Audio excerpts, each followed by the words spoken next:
పరిశుద్ధ గ్రంథము నుంచి ప్రసంగి గ్రంథము 7వ అధ్యాయం.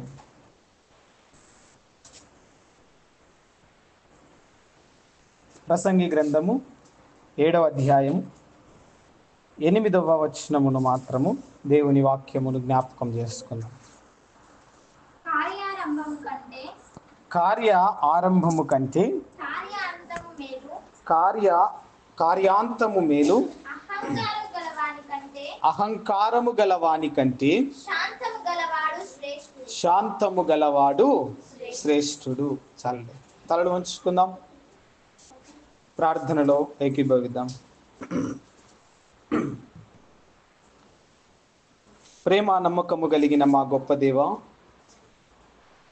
మహోన్నతుడా, మహాఘనుడా, కృపగల రాజానికే స్తోత్రములు. ఈ చల్లని సమయములో నీ వాక్యమును వినాలని ఆశ కలిగి వచ్చినటువంటి ప్రతి ఆత్మతో నీవు మాట్లాడబోతూ ఉండగా అపవాది ఏ విధమైన శోధనకు మమ్మల్ని గురి చేయకుండా, అయ్యా నీ సన్నిధిలోనికి వచ్చినటువంటి మేమందరమును కూడా భయమును భక్తిని కలిగి వాక్యం వైపు మనస్సును ఉంచుకునే కృప మాకు అనుగ్రహించమని ప్రార్థిస్తూ ఉన్నాం. తండ్రి నీకే స్తోత్రములయ్యా. ఈ ప్రసంగి గ్రంథంలో రాయబడిన లేఖన భాగమును మేము చదువుకొని ఉండగా దాని మర్మమును గురించి మాతో నీవు మాట్లాడబోతూ ఉండగా మా బ్రతుకులు ఈ దినాన సరి చేసుకునే గొప్ప కృపను మాకు అనుగ్రహించమని ప్రార్థిస్తూ ఉన్నాం. ఈ ముందున్న సమయాన్నంతటిని మీకు అప్పచెప్పుకుంటూ ప్రాణ ఆత్మదేహమును సమర్పణ కలిగి వినే కృపను మాకందరికి కూడా అనుగ్రహించుమని యేసు నామములో అడిగి వేడుకొని పొంది ఉన్నాము తండ్రి, ఆమేన్. మంచిదండి. ప్రభు అయిన యేసు క్రీస్తు నామములో చేరి వచ్చిన ప్రతి ఒక్కరికి వందనములండి. ముందుగా దేవుడు ఈ దినాన తన పరిచర్యలో వాడుకొనడానికి దేవుని కృప మరి నా పట్ల కూడా కనుపరిచినందుకు దేవాది దేవునికి నా నిండు వందనాలు తెలియజేస్తూ ఉన్నాను. చదవబడినటువంటి ఈ పరిశుద్ధ లేఖనము ప్రసంగి గారు ప్రసంగి గ్రంథములో ఈ మాటను మనము చదువుకొని ఉన్నాం. మరలా ఆ లేఖనాన్ని ఒకసారి జ్ఞాపకం చేసుకుందాం. అక్కడ ఈ జ్ఞాని మనతో మాట్లాడుతున్న విషయం ఏమిటంటే తన అనుభవాన్ని ఇక్కడ జ్ఞాపకం చేస్తూ ఉన్నారు. కార్య ఆరంభము కంటే కార్యాంతము ఎంతో ఏమని రాయబడిందండి? ఎంతో మేలు. హల్లెలూయా. జాగ్రత్తగా విందాం విశ్వాసులారా. ప్రసంగి గ్రంథము 7వ అధ్యాయము దాదాపుగా మొదటి వచనాన్ని ఒకసారి మరలా మనం జ్ఞాపకం చేసుకుంటే అక్కడ ఒక మాట దేవుడు మాట్లాడుతూ ఉన్నాడు. సుగంధ తైలము కంటే మంచి పేరు మేలు, ఒకని జన్మదినము కంటే మరణ దినమే ఏది మేలంట? మరి మనము దేనిని మేలుగా జరుపుకుంటాం? దేనిని? పుట్టిన రోజును ఒక 10 మందిని పిలుచుకొని ఉన్న స్థితిని బట్టి కేకులు తెచ్చుకొని ఏం చేసుకుంటాము? పండగ చేసుకుంటాం. దేవుని యందు విశ్వాసము కలిగి ఆయన దీవెనలు పొందుకోవాలని ఆశ కలిగినటువంటి వారి జీవితములో ఏది మేలుకరమైనదంట? జన్మదినము కంటే మరణ దినమే మేలు. ఈ మాట అర్థమును మనం ఒకసారి జ్ఞాపకం చేసుకుంటే నా అనుభవాన్ని నేను జ్ఞాపకం చేస్తాను. దాదాపుగా 10-11 సంవత్సరాల క్రిందట దేవునిలోనికి రావడము, సండే స్కూల్ పరిచర్యతో దేవుడు మాకు మంచిగా పిలుపునిచ్చాడు విశ్వాసులారా. ఆ సండే స్కూల్ పరిచర్యకు రావడంలో నాతో పాటు ఇంకా 2 దాసులు దేవుని యందు భయమును కలిగి ఆ పరిచర్యను ప్రారంభించారు. ఎంతమంది? మీ మొత్తం అప్పటికి 3 సండే స్కూల్ పరిచర్యను ప్రారంభించాం. బ్రదర్ రాజేష్, ఆయన సహోదరి అక్క పేరు మేరీ సహోదరి.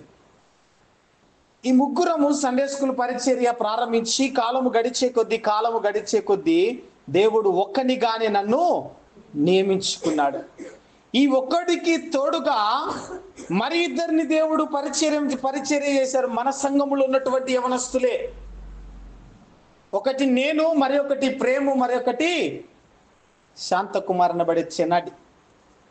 ఈ ముగ్గురు సండే స్కూల్ పరిచర్యలో దాదాపుగా కొన్ని సంవత్సరాలు 2019 5 సంవత్సరాలు ఘనంగా దేవుడు సండే స్కూల్ జరిగించినందుకు 2019 సంవత్సరంలో VBS 3 దినాలు ప్రారంభించుకున్నాం. బహు చక్కగా దేవుడు ఆ VBS కార్యక్రమాన్ని ముగించుకున్నాడు. కాలము గడిచే కొద్దీ 2019 తర్వాత 2024కు దాదాపు 10 సంవత్సరములు సండే స్కూల్ పరిచర్య. మధ్యలో కొన్ని ఒడిదుడుకులు వచ్చినప్పటికీ దేవుడు మాత్రము మమ్మల్ని విడిచిపెట్టలేదు. ఈ ముగ్గురు కాస్త ఎంతమంది అయిపోయారు? 2గా మార్చబడ్డారు. ఈ 2ని మాత్రము దేవుడు ఇప్పటికీ కూడా తన సేవలో వాడుకుంటూ వస్తా ఉన్నాడు.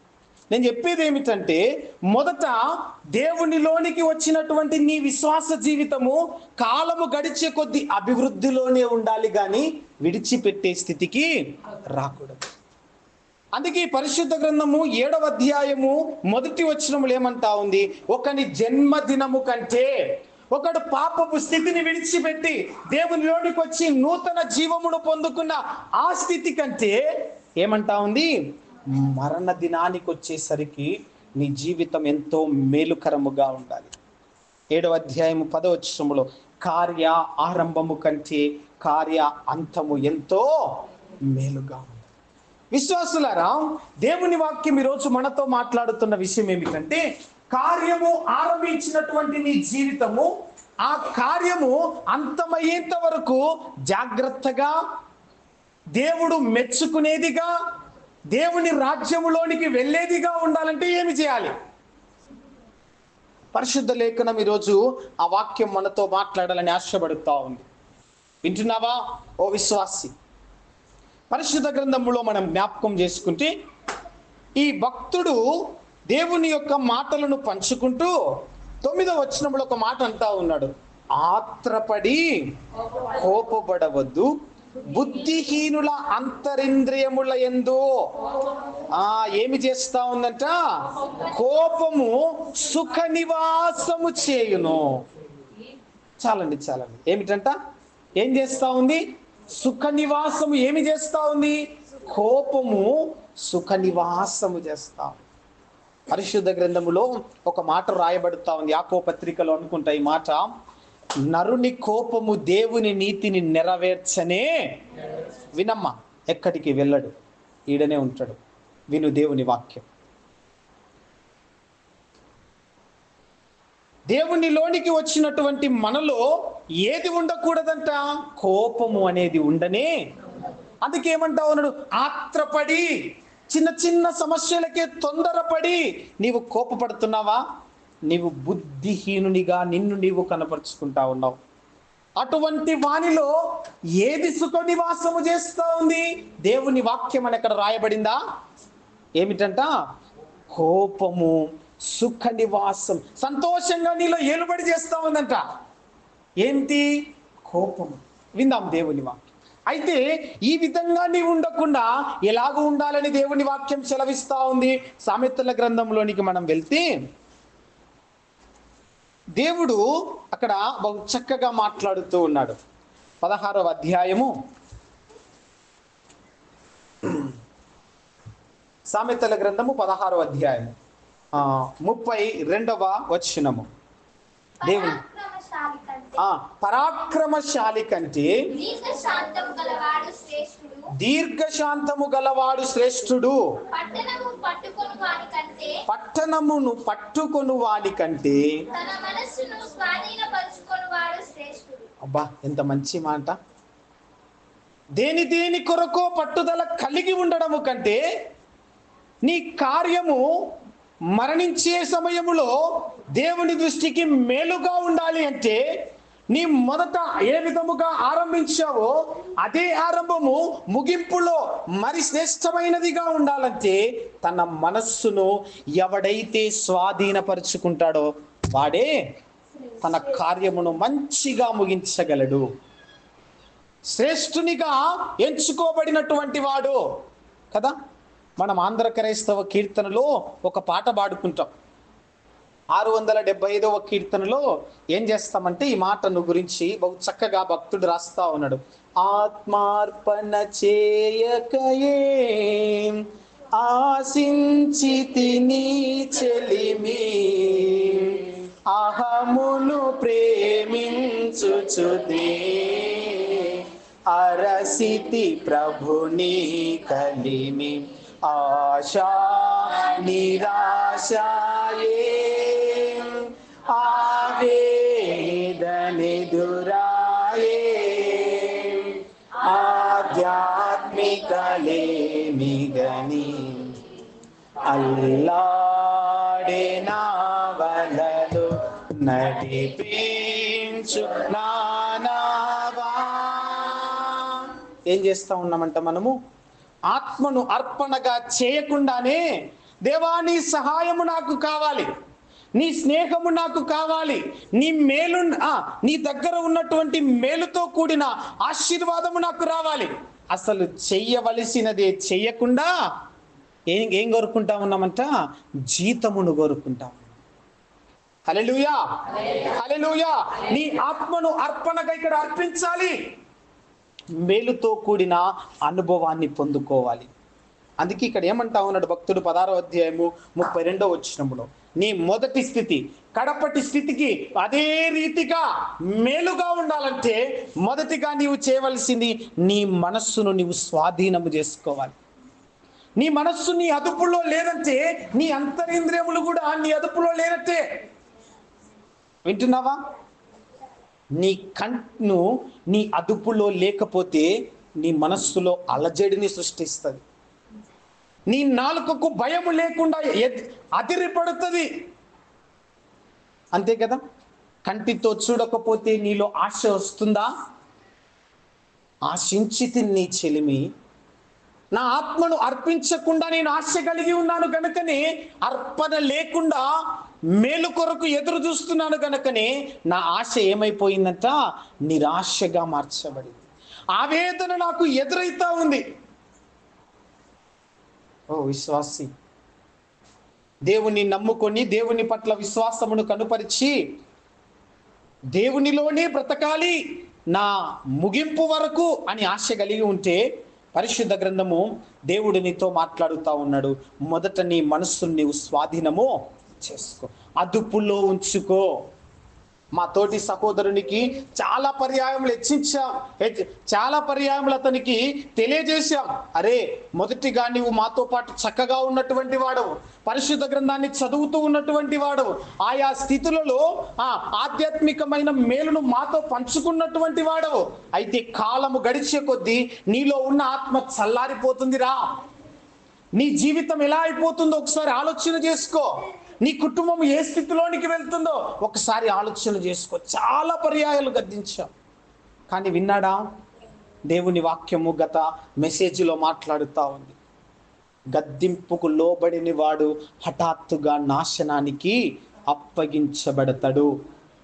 అది ఏ రీతిగా వస్తుందో దాని ప్రతిఫలం మాత్రము మనము ఖచ్చితంగా అనుభవించాల్సిందే. హల్లెలూయా, హల్లెలూయా. నీవు చేసిన పొరపాటుకు ఇంకొకడు ఆ ప్రతిఫలం అనుభవించాలంటే జరుగుతుందా? ఎవడు చేసిన ఆ పనికి వానికి ఆ జీతానికి పాత్రుడు. అందుకే దేవుడు చక్కగా అంటా ఉన్నాడు, సిద్ధముగా ఉన్నావా, నేను త్వరగా వాని కొరకు జీతమును నేను సిద్ధపరిచి ఉన్నాను.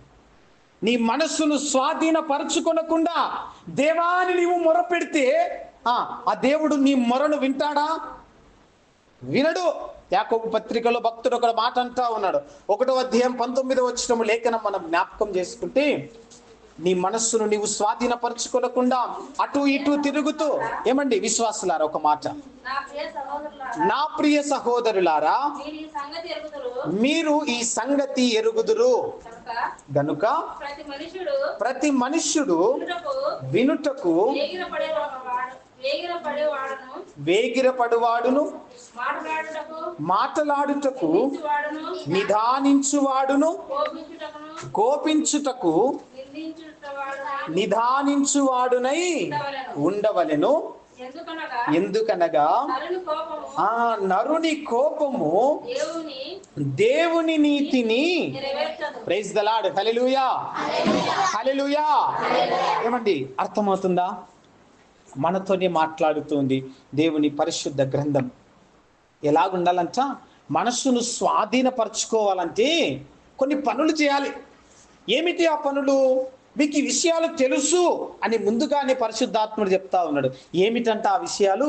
ప్రతి మనుష్యుడు వినుటకు వేగిరపడువాడు, మాటలాడుటకు నిదానించువాడును, కోపించుటకు నిదానించువాడునై ఉండాలి.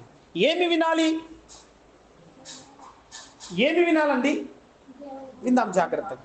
వినుటకు నీవు వేగిరపడాలి అని వాక్యం సెలవిస్తా ఉంది. వేటిని వినాలి? ఏం వినాలండి? వాక్యముడు వినాలి. ఈ వాక్యముడు గనక నీవు వింటే ఆ వాక్యమే నీకు కొన్నిటిని నేర్పిస్తుంది. ఏమి నేర్పిస్తుంది? నీ మాటలు కొద్దిగా ఉండే విధానాన్ని నీకు నేర్పిస్తుంది. నీ నాలుకకు భయము లేని ప్రవర్తనను తీసివేస్తుంది. ఇంకేం చేస్తుందంట? నీలో ఉన్నటువంటి అహాన్ని, నీలో ఉన్నటువంటి అసహించుకునేటువంటి విధానాన్ని, నీలో ఉన్నటువంటి పాపపు సంబంధమైనటువంటి సమస్త కల్మషాన్ని అది చంపివేస్తుంది. అప్పుడే దేవుని నీతి నీలో నెరవేర్చబడేది.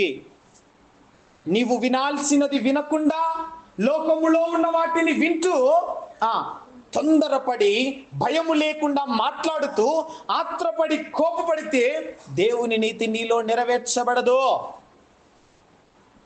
దేవుని నీతి మనలో నెరవేర్చబడాలి అన్న సంపూర్ణంగా అది కార్య అంతము వరకు ఉండాలి అన్న మన మనస్సును ఏం చేయాలంట? స్వాధీనపరచుకోవాలి. స్వాధీనపరచుకోవాలంటే నీ చెవి దేనిని వినాలి? దేవుని వాక్యముని వినాలి. హల్లెలూయా హల్లెలూయా. జాగ్రత్తగా విందాం. భక్తుడు ఇంకొక మాట అంటూ ఉన్నాడు. హెబ్రీ పత్రిక 10వ అధ్యాయము 36వ వచనము. దీనికంటే ముందుగా చదవబడిన యాకోబు పత్రికలో ఒక మాట నేను జ్ఞాపకం చేస్తాను. ప్రస్తుత కాలంలో మనుష్యుడు ఎలాగో ఉన్నాడంటే వినడానికి తొందరపడతాడు. వేటిని? లోకములో ఉన్నటువంటి వ్యర్థమైన మాటలు. చూడండి, మనం చాలా మందిని గమనిస్తూ ఉంటాం, చాలా మందిని ఆలోచన చేస్తూ ఉంటాం. ఊరికైనా కూర్చుంటారు కానీ దేవుని మాటలు వినడానికి మాత్రము ఆసక్తి ఉండదు. ఊరికే కూర్చొని అటు వెళ్ళే వారిని, ఇటు వెళ్ళే వారిని, వస్తే వారిని, పోయే వారిని గురించి వ్యర్థమైన సంభాషణలు చేస్తాడే కానీ నాకు ఈ దిన సజీవతనిచ్చాడు, ఇంత మంచి ఆరోగ్యమును నా దేవుడు నాకు అనుగ్రహించాడు, మీరు రండి, దేవుని యొక్క మేలును పొందుకోవాలంటే, దేవుని ఆశీస్సులు పొందుకోవాలంటే ఆయన సన్నిధిలోనికి రండయ్యా, ఉచితముగా రక్షణ సువార్త ప్రకటించబడుతుంది, రండి అని ఏ నరుడైనా మాట్లాడుకుంటున్నాడా? ఏమండి దాన్ని గురించి సంభాషణ చేస్తూ ఉన్నాడా? లేడే.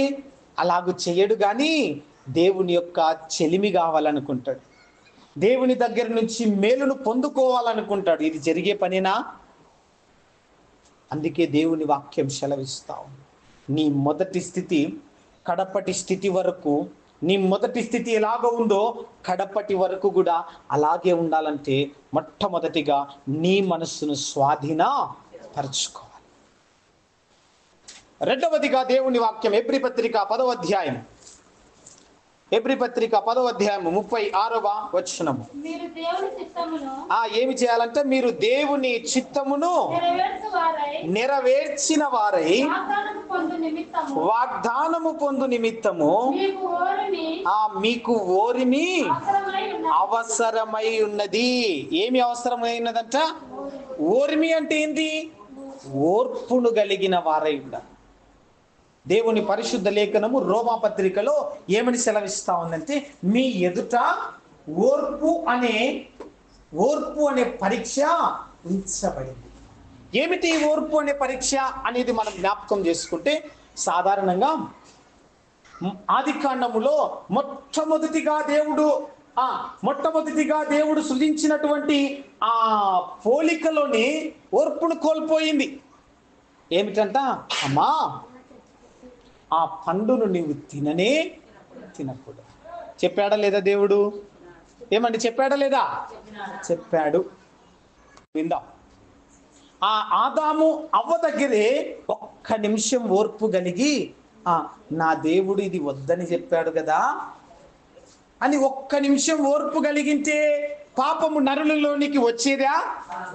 అందుకే దేవుడు అంటా ఉన్నాడు, నీ మనస్సును స్వాధీనపరుచుకునే దానితో పాటు నీకు ఓర్మి ఎంతగానో అవసరమై ఉన్నది. ఆ ఓర్మి నీకు ఏమిస్తుంది అంటే, దేవుని చిత్తము నీలో నెరవేర్చే గొప్ప వరాన్ని ఇస్తుంది. అదే నీ కార్యమును ముందుకు నెరవేర్చేటువంటి పని. ఆ ఓర్పుని నీవు కనిపరిస్తే దేవుడు నీ పట్ల, నీ జీవితం పట్ల ఎన్ని ఆత్మలు ఆయనలోనికి నడిపించాలని ఆయన చిత్తమై ఉన్నాడో ఆ చిత్తమును దేవుడు నీలో నెరవేరుస్తాడు. అదే తండ్రికి ఇష్టమై ఉన్నది. అదే నీ మొదటి స్థితి. కాలాన్ని బట్టి వెనుకడుగు వేయకుండా ముందుకు వెళ్ళేటువంటి గొప్ప వరం. పరిశుద్ధ లేఖనములో హెబ్రీ పత్రికలో ఒక చక్కగా దేవుడు సెలవిస్తా ఉన్నాడు. పూర్వపు దినాలను ఒకసారి నువ్వు జ్ఞాపకం చేసుకో. పూర్వపు పరిస్థితిలో ఒకసారి నువ్వు జ్ఞాపకం చేసుకో. అవును తండ్రి, నా గత జీవితం ఎలాగో ఉంది, ఎంత రోత జీవితంగా ఉంది, ఎంత దేవుని యొక్క పరిచర్యలోనికి రాకుండా, దేవుని విశ్వాసంలో లేకుండా లోకమును ఆధారం చేసుకొని ఎంత దీనస్థితిలో ఉంది. నిన్ను నమ్ముకున్న తర్వాత, నీలోనికి నేను వచ్చిన తర్వాత, నీ పట్ల భయమును భక్తిని కనపరిచిన తర్వాత నా స్థితిని నీవు ఎలాగో మార్చావయ్యా. ఇందును బట్టి నేను మరలా పాపములోనికి వెళ్తే దేవుని వాక్యం ఏమి సెలవిస్తా ఉందంటే, అటువంటి వాని జీవితము మార్చడము అసాధ్యమో. ఏమిటంట? అసాధ్యమో. దేవుని వాక్యం సెలవిస్తా, నీ జీవితం అంతా కూడా దేవునికి ఇష్టముగా మార్చబడాలంటే నీ హృదయాన్ని అనగా నీ మనసును స్వాధీనపరచుకో.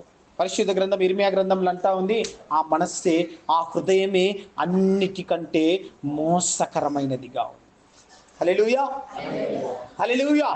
ఈ ఓర్పును గనక నీవు కలిగి ఉంటే దేవుడు సెలవిస్తా ఉన్నాడు, నీ మొదటి స్థితిని కడపటి వరకు ఆయనే తన చెయ్యిని పట్టుకొని నిన్ను ముందుకు నడిపిస్తాడు.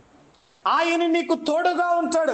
ఆయనని నీకు ఆశ్రయముగా ఉంటాడు. కీర్తనకారుడు అన్నట్టు, యెహోవా నా కాపరి, నాకు లేమి అంటే ఏ కష్టము కూడా నా దగ్గరికి నా దేవుడు రాని. తన మనస్సును స్వాధీనపరుచుకున్నాడు. తన 7 అన్నలు తృణీకరించినా, తన తండ్రి సమూయేలు ప్రవక్త తన ఇంటికి వచ్చినప్పుడు నాకు ఒక చిన్న కుమారుడు అనేవాడు ఉన్నాడు అని మరిచిపోయినా అతడు తన మనస్సును స్వాధీనపరుచుకున్నాడు. ఆత్రపడలేదు, కోపపడలేదు. ఏం నేను నీకు పుట్టలేదా? నేను నీ కొడుకునే కదా, ఎందుకు నన్ను తృణీకరిస్తా ఉన్నావు అని తొందరపడ్డాడా దావీదు? లేడే. ఎందుకంటే దేవునికి మొదటి ప్రాధాన్యతను దావీదు ఇచ్చాడు. దేవుడే వీరిని నాకు ఇచ్చాడు, దేవుడే వారిని మరలా నాకు దూరం చెయ్యని. దావీదు మంచి తీర్మానాన్ని కలిగి ఉన్నాడు. కొండలలో ఉన్న, ఎక్కడెక్కడో ఉన్న, అడవులలో ఉన్న దేవునికే మొదటి ప్రాధాన్యతనిచ్చి ప్రార్థించాడు, స్తుతించాడు, ఆరాధించాడు. అందుకే దేవుడే తన చెయ్యిని పట్టుకొని ఇరుకులలో అయినా, ఇబ్బందిలో అయినా తొందరపాటు కలిగి మాటలు జారకుండా తన మనస్సును స్వాధీనపరుచుకునే గొప్ప కృపను దేవుడే దావీదుకు అనుగ్రహించాడు. ఈనాడు నా జీవితంలో కూడా ఇటువంటి లక్షణాలు కనపరుచుకోవాలంటే నీ మనస్సును స్వాధీనపరచుకోవాలి. దానికి తగిన ఓర్పును కూడా నీవు కలిగి ఉండాలి. ఇంకొక మాటను పరిశుద్ధ గ్రంథంలో మనం జ్ఞాపకం చేసుకుంటే, వైద్యుడైనటువంటి లూకా గారు దేవుని ప్రేరణ కొద్దీ ఒక మాటను మనతో మాట్లాడుతూ ఉంటే, దేవుడు ఏమి చేస్తాడు?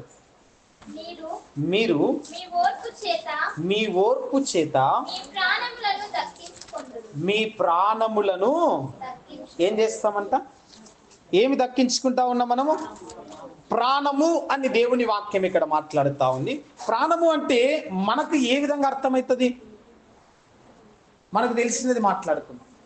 ప్రాణము అంటే శరీరమును నడిపించేది అని మీరు అనుకోవచ్చు. ప్రాణం వెళ్ళిపోయింది, మనిషి ఏమైపోయినాడు? చనిపోయాడు అని మనం అనుకుంటాం. కానీ ఇక్కడ వైద్యుడైనటువంటి లూకా గారు చెప్తున్నటువంటి మర్మమును మనం ఒకసారి ఆలోచన చేసుకుంటే, ప్రాణమును దక్కించుకోవడము దేని వలన? మనము కనుపరిచే ఓపికను బట్టి. అదే కదా సహోదరి? మరలా ఒకసారి ఆ మాట 21వ అధ్యాయము 19వ వచనం. మీరు మీ ఓర్పు చేత దేని చేత? ఓర్పు చేత. మొట్టమొదటిగా ఏమంటా ఉన్నాడు? నీ మొదటి స్థితి, కడపటి స్థితి వరకు ఒకే రీతిగా ఉండాలంటే నీ మనసును స్వాధీనపరచుకోవాలి. నీ మనసును స్వాధీనపరచుకోవడంతో పాటు ఓర్పును కలిగి ఉండాలి. ఆ ఓర్పును కలిగి ఉంటే ఆ ఓర్పే నీ ప్రాణమును నీకు దక్కింపు చేసేదిగా ఉంది. ప్రాణము దక్కించుకోవడం అంటే న్యాయమైన తీర్పు జరిగే సమయములో, ఆ రెండవ రాకడ సమయములో, అందరూ కూడా ఎత్తబడే సమయములో, ఆ ఎత్తబడే విధానములో నీ ప్రాణమును కూడా దేవుడు ఆ రాజ్యములోనికి తీసుకు. ఇదే దక్కించుకోవడం. ఆ ఎత్తబడే సమయంలో విడువబడ్డావా? నీ మనస్సును నీవు స్వాధీనపరచుకొననట్టే. విడువబడ్డావా? నీలో ఓర్పు లేనట్టే. విడువబడిన ప్రాణాలు ఎక్కడుంటాయి? నిత్యాగ్ని గుండంలోనికి చేర్చబడతాయి. హల్లెలూయా, హల్లెలూయా. మరి ఎంతమందిని మనము మన మనస్సును స్వాధీనపరచుకుంటున్నాం? దానికి భయం ఉండదంట. ఈడ ఉండి అమెరికా కూడా వెళ్ళొస్తుందంట. దేనికి? ఈడుండి కూడా పగలంతా చేసిన నీ ఒరికర్రలు జ్ఞాపకం చేసుకుంటుందంట. భయం ఉందా? దానికి పగ్గముందా? దేవుని వాక్యం సెలవిస్తుంది. అందుకే అది అన్నిటికంటే మోసకరమైనది. దానిని ఎవడైతే స్వాధీనపరుచుకుంటాడో వాడే నా రాజ్యములోనికి చేర్చబడతాడు. దానిని ఎవరైతే స్వాధీనపరుచుకునేటువంటి విధానములో ఓర్పు కలిగి ప్రవర్తిస్తాడో వాడు తన ప్రాణమును నిత్యాగ్నిగుండములో రెండవ మరణంలోనికి వెళ్లకుండా నిత్య రాజ్యానికి వెళ్లే విధానికి తన ప్రాణమును రక్షించుకుంటాడు. హల్లెలూయా, హల్లెలూయా. మరి ఈ లక్షణాలు మనము గణపరుస్తున్నామా? దేవుని పరిశుద్ధ లేఖనం. ఇంకొక మాట భక్తుడు చూడండి, ఒక మాట దేవుని వాక్యం. 1 పేతురు పత్రిక 2వ అధ్యాయం. దేవుడు ఒక మాట సెలవిస్తూ ఉన్నాడు. ఏమిటి? దేవుణ్ణి నమ్ముకున్న తర్వాత ఎప్పుడు తగ్గింపులోనే ఉండాలా? ఎంతమంది అవమానించినా కూడా తుడుచుకొని వెళ్ళాలా? ఎంతమంది చీకొట్టినా కూడా పరిశుద్ధ గ్రంథమును చేత పట్టుకొని వెళ్తే చులకనగా మాట్లాడుతున్నారే, వారికి నేనేమి ఎదురు చెప్పకూడదా అని అనుకుంటున్నటువంటి వారితో దేవుని వాక్యం. ఎందుకు నాకే మంచి చేస్తున్నా కూడా చెడెదురవుతుంది? ఎందుకు నాకే దేవుని పరిచర్యలు ఎక్కువగా ఉన్నా కూడా నేను అనుకున్నవి నాకు దక్కడం లేదు అని అనుకుంటే దేవుని వాక్యం చూడండి ఎంతగా మనల్ని ప్రేమిస్తా ఉన్నాడు. 1 పేతురు పత్రిక 2వ అధ్యాయము 20వ వచనం. తప్పిదమునకై దెబ్బలు తినినప్పుడు మీరు సహించిన ఎడల మీకేమి గణము? మేలు చేసి బాధపడినప్పుడు మీరు సహించిన ఎడల అది దేవునికి హితమగును. ఇందుకు మీరు ప్రైజ్ ది లార్డ్. హల్లెలూయా, హల్లెలూయా. నమ్ముతున్నట్లయితే దేవుని నామానికి మహిమ కలుగురితే 2 చేతులు ఎత్తి చప్పట్లు కొడదామా? నమ్ముతున్నావా? ఇక్కడ చదవబడినటువంటి ఈ లేఖనము 1 పేతురు పత్రిక 2వ అధ్యాయం 20వ వచనంలో ఎవరైతే నేనేంటి దేవునిని ప్రార్థిస్తున్నప్పటికీ నాకేంటి, దేవుని సన్నిధిలో ప్రతిదినము నన్ను నేను హాజరుపరుచుకుంటున్నా, ఈ సమస్య ఏంటి అని ఎవరైతే అనుకుంటున్నారో అటువంటి వారితో దేవుని వాక్యం, దేవునిలో బ్రతుకుతూ ముందుకు కొనసాగుతూ ఉన్నటువంటి నీలో ఎదురయ్యే సమస్యలను బట్టి వెనక్కి వెళ్తున్నావా? నీతోనే దేవుని వాక్యము ఏమంటా ఉంది? దేవుని పరిశుద్ధ గ్రంథము, తప్పిదమునకై దెబ్బలు తినినప్పుడు మీరు సహించిన ఎడల నీకేమి లేదు. దేవునిని కలిగి మేలు చేస్తూ ప్రార్థనని ఆయుధమును చేతపట్టుకొని నశించుతున్నటువంటి ఆత్మలను రక్షణలోనికి నడిపించబడే నీ ప్రయాసలో, అటువంటి ప్రయాసలో ఎన్ని దెబ్బలు తగిలినా, ఎన్ని అవమానాలు వచ్చినా, ఎంత వేదనను పొందుకున్నా, దేవుని వాక్యం ఏమని సెలవిస్తా ఉంది? అది దేవునికి హితమగును. అంటే దేవునికి అది ఎంతగానో మంచిగా కనపడుతా ఉంది నీ ఆత్మీయ జీవితంలో. ఇందుకే కదా నీవు పిలువబడినది. శ్రమలు వచ్చినప్పుడు వెనక్కి వెళ్ళడానికి కాదు నువ్వు పిలువబడినది. శోధన వచ్చినప్పుడు భయపడి వెనకంజ వేయడానికి కాదు నీవు పిలువబడినది. దేనికి పిలువబడ్డావంట? మేలు చేసి బాధపడిన కూడా నీలో ఓర్పు తగ్గిపోకూడదు. ప్రార్థించి అవమానములు ఎదుర్కొన్నా కూడా నీలో సహనము రెట్టింపు కావాలి. ఎస్, నా దేవుడు నా ప్రార్థనను నన్ను పరీక్షిస్తున్నాడు కాబట్టి ఈ సమస్య నాలోనికి వచ్చింది. నేను చేస్తున్న నా ప్రార్థన జీవితము అపవాది వారిని వాడుకుంటూ నా మీదికి ఎదురుగా యుద్ధానికి వస్తున్నాడు. నేను ఇంకా ధైర్యము కలిగి ఉండాలి. ఆ జీవము లేని అపవాదికి ఎంత ధైర్యం ఉంటే, ఈ సృష్టిని సృజించినటువంటి ఆ సృష్టికర్తను ఆధారము చేసుకొని దేవునిగా కలిగి బ్రతుకుతున్నటువంటి నాకెంత ధైర్యం ఉండాలి అని నీవు ముందుకు వెళ్ళాలి. అది దేవుని దృష్టికి ఎంత మంచిగానో ఉంది. దాని కొరకే నీవు పిలువబడితివి. హల్లెలూయా, హల్లెలూయా. దేవునికి మాత్రమే మహిమ కలుగును గాక. దేవుడి దృష్టికి మంచిగా ఉండదు నీవు ఎన్నుకోవాలి. అంతే తప్ప నాకు ఈ కోరిక ఉంది, నీకు ఒక ఉన్నత స్థితిలో ఉండాలి, నేను ఆస్తిని సంపాదించుకోవాలి, నేను నా ఇరుగు పొరుగు కంటే ఘనముగా ఉండాలి అని ఆశపడి అది నీకు దక్కకపోయేసరికి ఏమి దేవుడవయ్యా, నేను రోజు వస్తున్నాను కదా, రోజు ప్రార్థిస్తున్నాను కదా, క్రమాన్ని కలిగి ఉన్నాను కదా, ఏమిటి అని ప్రశ్నించే విధానము నీలో ఉంటే అది దేవుని దృష్టికి హితమైనది కానే కాదు. అటువంటి వారి కడపటి స్థితి దేవుని దృష్టికి ఇంపైనదిగా ఉండనే. అందుకే ఒకని జన్మదినము కంటే మరణ దినం ఎంతగానో. ఎందుకు మరణ దినాన్ని మేలంటా ఉందంటే, ఆ మరణించేటప్పుడు నీ విశ్వాస జీవితం ఏదైతే ఉందో అదే రేపటి లెక్కలో చేర్చబడుతుంది. అదే రేపు ఆ న్యాయమైన తీర్పులో లెక్కలోనికి వస్తుంది. ఇన్ని రోజులు నీవు చేసినవి రాదు. హెజ్కేలు గ్రంథంలో 33వ అధ్యాయంలో భక్తుడు ఒక మాట అంటాడు. ఏమంటే ఆ మాటను నేను తెలియపరిచి వాక్యాన్ని ముగించేస్తాను. హెజ్కేలు గ్రంథము 33వ అధ్యాయము 12వ వచనాన్ని జ్ఞాపకం చేసుకుందామా? హెజ్కేలు గ్రంథము 32వ అధ్యాయం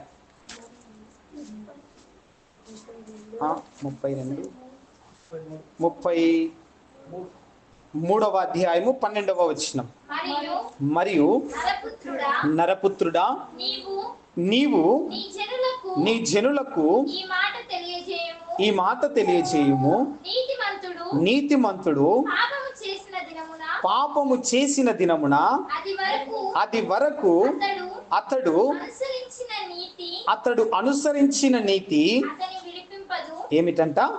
అతనిని విడిపింపదు. దుష్టుడు చెడుతనము విడిచి మనసు త్రిప్పుకొనిన దినమున తాను చేసి ఉన్న చెడుతనమును బట్టి వాడు పడిపోడు.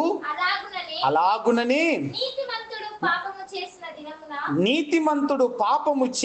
దినమున తన నీతిని బట్టి ఏమిటంట? అతడు బ్రతకనే. ఇంతవరకు చెప్పుకున్న మాటలన్నీ ఈ వచనంలో దేవుడు చక్కగా సెలవిస్తా ఉన్నాడు.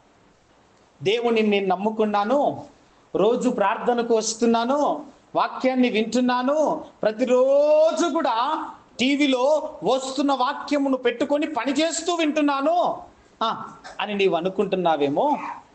ఏదో ఒక దినాన, ఏదో ఒక సమయమున దేవుడు నీకు బ్రతుకు ఇచ్చిన కాలములో ఎప్పుడైనా ఒక పాపమును చేసావా? ఇన్ని రోజులు నువ్వు చేసిన నీతి క్రియలన్నీ కూడా ఆ పాపము నుంచి నిన్ను విడిపించని. అదే కదా దేవుని వాక్యము. అతడు ఖచ్చితంగా చచ్చిపోతాడు. కాదు చస్తావు. వింటున్నావా?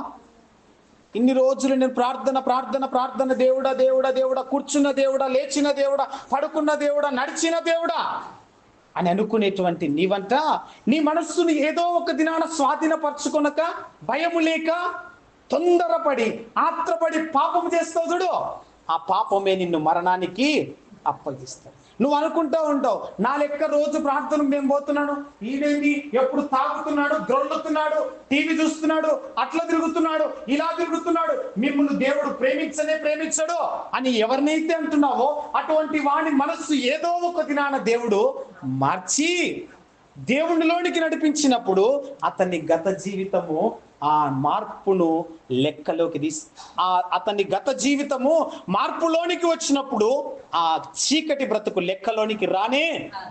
ఏమంటా ఉంది దేవుని వాక్యము? అతని దుర్మార్గత, అతని చెడుతనమును విడిచి మనసు త్రిప్పుకొని దినమున తాను చేసి ఉన్న చెడుతనమును బట్టి వాడు పడిపోని. అంతే కదా, పడిపోతాడని వ్రాయబడిందా? ఇప్పుడు మనం ఒకసారి ఆలోచన చేసుకో, మనము ఎంత మటుకు మన మనస్సును కంట్రోల్ చేసుకుంటూ ఉన్నాం? మందిరానికి రాని వారిని నిందించడం మంచిదేనా? వస్తున్నటువంటి మన బ్రతుకు, మన ఆత్మీయ జీవితము ఎంతవరకు ఉంది అని మనం ఆలోచన చేసుకుంటున్నామా? దేవుని వాక్యం అదే సెలవిస్తావు. రోజు బైబిల్ని చేతబట్టుకొని దేవుని సన్నిధికి వస్తున్నటువంటి నీ క్రియ, నీ మొదటి స్థితి మరణించే సమయం వరకు జాగ్రత్తగా ఉండాలి అంటే నీ మనస్సును నీవు కంట్రోల్ చేసుకోవాలి, నీ ఆధీనంలో ఉంచుకోవాలి, ఓర్పు కలిగి ఉండాలి, నెమ్మదిని కలిగి ఉండాలి. దేవుని వాక్యం సెలవిస్తావు. అప్పుడే నీ ప్రాణము ఆ రెండవ మరణానికి అప్పగించకుండా నిత్య రాజ్యంలోనికి వెళ్తుంది. అప్పుడే దేవుని వాక్యం సెలవిస్తా ఉంది. ఆ నీతి యొక్క న్యాయమైనటువంటి తీర్పులో దేవుడు నిన్ను ఖచ్చితంగా ఆయనతో పాటు పరలోక రాజ్యానికి తీసుకువెళ్తాడు. ఇదంతా చేస్తే దేవుడు వదిలిపెడతాడా? నీ మనస్సును స్వాధీనపరచుకుంటే నిన్ను విడిచిపెడతాడా? ఓర్పు కలిగి ప్రవర్తిస్తే దేవుడు నిన్ను విడిచిపెడతాడా? దేవుడు చూడండి, చివరిగా ఒక మాట నేను ముగించేస్తాను. యాకోబు పత్రిక 5వ అధ్యాయం, యాకోబు పత్రిక 5వ అధ్యాయం 8వ వచనం.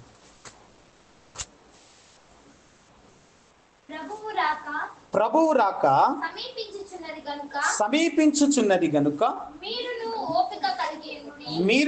ఓపిక కలిగి ఉండి. Praise the Lord. Hallelujah, hallelujah. ఏమంటా ఉంది దేవుని వాక్యము? దేవుని రాకడ సమీపముగా ఉన్నది. ఇప్పుడు నీకు కావలసిన లక్షణాలు ఇవే. ఏమిటంట? ఆయన రాకడ సమీపముగా ఉన్నప్పుడు నీలో దేవుడు పరిశీలనగా చేసి చూసేవి ఈ గుణ లక్షణాలే. ఏమంటా ఉంది దేవుని వాక్యము? ఆయన రాకడ సమీపముగా ఉన్నది కనుక మీరు ఏమి కలిగి ఉండాలి? ఏమి కలిగి ఉండాలండి? ఓపికను కలిగి ఉండి నీ హృదయమును ఏం చేసుకోవాలంట?